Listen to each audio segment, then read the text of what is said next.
The views expressed in this blog are hosted on my own website, are strictly personal, and do not reflect the views of any organization.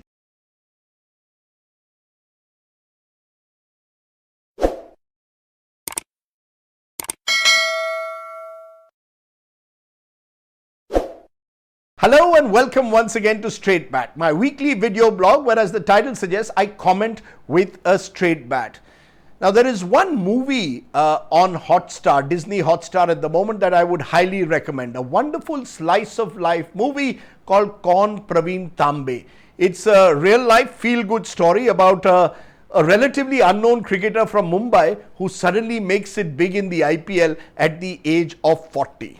Now, this week's blog is not on Pravin Tambe or cricket, it's on politics, but a similar question is the one I'm going to ask Kaun Navneet Rana. That's right, it's a question that should be asked in a week where Navneet Kaur Rana is making all the headlines across the country. So, Kaun Navneet Rana? It's a question I first asked in June 2019. The 17th Lok Sabha had just assembled in Parliament. The new MPs were being sworn in. There was a din and chants of Jai Shri Ram were going on in the House as the BJP MPs were celebrating. Suddenly an opposition MP gets up, objects to the Jai Shri Ram slogans and takes on the BJP with unusual boldness. She was a rather striking looking woman MP, and I wondered, who is this? A colleague told me, she's Navneet Kaur Rana, Rajdeep. She's from your home state of Maharashtra. Now, this intrigued me even further. A name like Navneet Kaur Rana from Maharashtra. Then I was told she was an independent MP, which seemed even more surprising. And she was from Amravati, which is a heartland in a way of Vidarbha. What was Navneet Kaur Rana doing in a Marathi speaking area? I had a personal connect with Amravati. My late great grandmother was born and lived her early life in Amravati. Tickling my curiosity further was when my colleague told me that she had been a film star before she became a politician and had acted in Telugu films successfully, Kannada films, one Malayalam film, a Punjabi film. I don't know if she had done Marathi, but clearly she had been a star before she became a member of parliament. She was also, I was told, the wife of a sitting MLA from Amravati, Ravi Rana. All in all, her CV was the kind that was eye-catching. I wanted to find out who this striking looking MP was. And so in Central Hall of Parliament, one day I managed to meet up with Navneet Rana and began striking a conversation. I started off in Hindi and then she suddenly replied to me and said, मला मराठी पण माहित है, I know my Marathi also. मैं multilingual actor और politician हूँ. I am a multilingual actor and politician. And she smiled. Then she told me her life story. How she was born in a relatively conservative Sikh family in Mumbai, how she had dropped out of school in class 12, done a bit of modeling, then gone on to do film assignments. She said she had regret she couldn't make a breakthrough in Hindi. मैं हिंदी में Hindi picture करना चाहती थी, couldn't make a breakthrough, went into Telugu cinema. But how did she join politics, I asked her. And this was another fascinating story. She said through marriage. Apparently, she was attending a yoga camp of Baba Ramdev where she met Ravi Rana, and Cupid struck, and Baba Ramdev in fact organized their marriage in a large mass wedding ceremony. Ravi Rana himself was a politician, local politician from Amravati, had first won an election in 2009. He was in the cloths and real estate business and was doing social service among the youth. And Navneet Kaur Rana smiled and said, "You must meet my husband. We are Amravati's Jodi number one." I smiled again, and I must confess to have been impressed and invited her on my 9 p.m. show as one of the new young MPs. She came on the show, spoke with candor. One for the future, I thought to myself. Little did I know then that this woman MP from Amravati, who had taken on the BJP with unusual boldness in 2019 on the Jai Shri Ram sloganeering in Parliament, would now again 3 years later be making the headlines. Why? for reciting the Hanuman Chalisa on the streets of Mumbai, insisting in fact on reciting it outside Chief Minister Uddhav Thackeray's residence. How had someone who had taken NCP support to win the elections as an independent candidate now suddenly chosen to side with the BJP? The answer I found, my friends, is rather simple. Navneet Rana and her husband Ravi are an ambitious husband-wife couple who like to blow with the wind. They want to be in the direction of power. The only ism it appears they have is opportunism.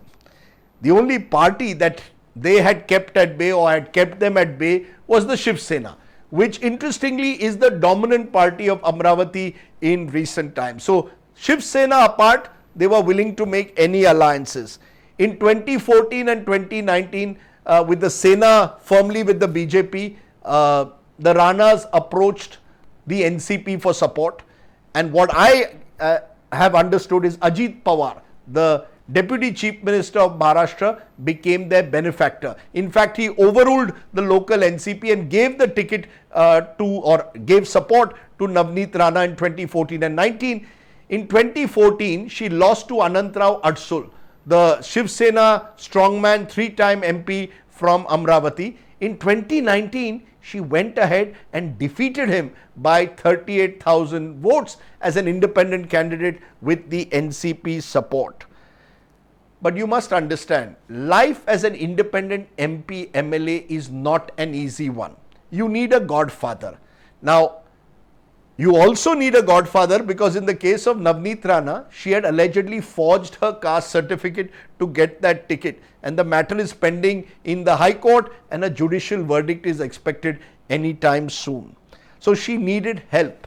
Ajit Pawar had helped her in the 2019 elections, but then his party NCP goes ahead and forms the Mahavikas Aghadi government with the Shiv Sena and the Congress. So suddenly the Ranas could not touch the NCP because of the Sena factor.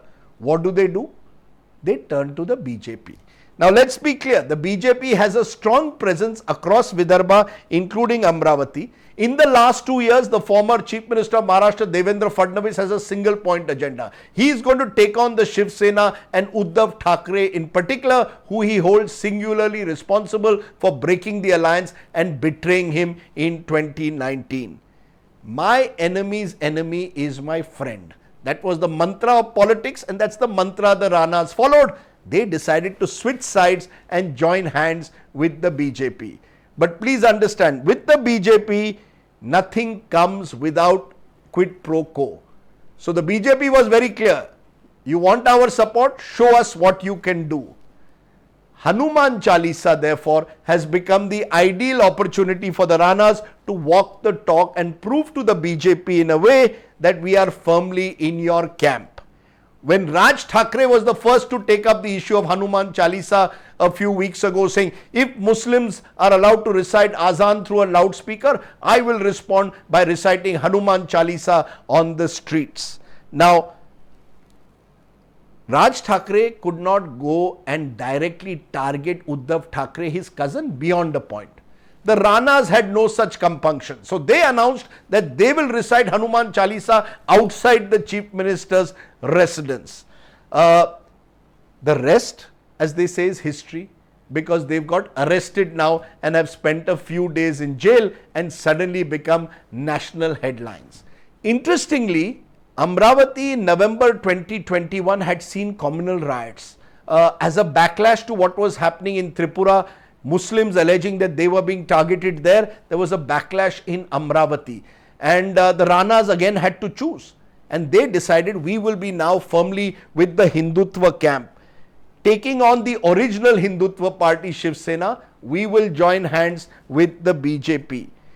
In a sense, by arresting them and placing bizarre charges like sedition against them, the MVA government has played into the hands of the Ranas. They were desperately looking for publicity. And please understand, Navneet is a film star. She's she knows what drama is all about in politics. So when to cry, when to laugh, when to pretend to be angry, claim that the police has assaulted me while she's happily having chai with them in a picture. The Ranas know how to play act before the cameras. Either way, they have now become front page news.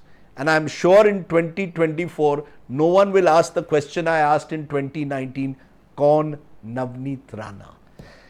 One last thing, purely as trivia this time. What is it about the letter R and the Thakre's critics? You have Narayan Rane, R, Kangana Ranaut, R, and now Navneet Rana and the Rana couple. R in politics, as my colleague Sahil Joshi says, is also becoming a bit of a hit picture. Don't forget, of course, another R, Raj Thakre, who must be wondering, how has this little known film star politician stolen the thunder from me on the Hanuman Chalisa issue? Don't worry, I am sure Raj Thakre will also try for his 15 minutes of fame on this issue. Think about it. That was the Straight Bat. Do, of course, subscribe to my YouTube channel for many more such videos. For now, stay well, stay safe. Namaskar, Jai Maharashtra, Jai Hind.